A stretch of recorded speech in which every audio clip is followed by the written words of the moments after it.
આગળ વાત વલસાડના જિલ્લાના નાના પૌડા સામૂહિક આરોગ્ય કેન્દ્રમાં લાખો રૂપિયાના ખર્ચે સ્થાપવામાં આવેલા ઓક્સિજન પ્લાન્ટ જાળવણીના અભાવે ધૂળ ખાઈ રહ્યો હોવાનો મુદ્દો સામે આવ્યો છે।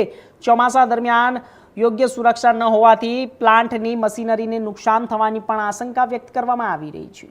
કોરોનાના મહામારી દરમિયાન દર્દીઓને સમયસર ઓક્સિજન મળી રહે તે માટેના નાના પૌડા CHCમાં લાખો રૂપિયાના ખર્ચે ઓક્સિજન પ્લાન્ટ ઊભો કરવામાં આવ્યો હતો, પરંતુ હાલ પ્લાન્ટની યોગ્ય જાળવણી ન થતા હોવાનું સામે આવ્યું છે। ચોમાસાની સિઝન હોવા છતાં પ્લાન્ટ પર પ્લાસ્ટિક કવર ન બાંધતા વરસાદી પાણી અંદર પ્રવેશી રહ્યું હોવાનું જાણવા મળ્યું છે, જેના કારણે મશીનરીઓને નુકસાન પહોંચવાનું અને પ્લાન્ટની કાર્યક્ષમતાની અસર થવાની શક્યતાઓ રહેલી છે। સ્થાનિકોમાં પણ આ બાબતે ચિંતા જોવા મળી છે કે કોરોના જેવી ગંભીર પરિસ્થિતિમાં મહત્વની ભૂમિકા ભજવનાર ઓક્સિજન પ્લાન્ટની યોગ્ય જાળવણી થાય અને સરકાર સંપત્તિ સુરક્ષિત રહે તે માટે તંત્ર હવે કેટલી ઝડપથી પગલાં ભરે તે સૌની નજર રહેશે।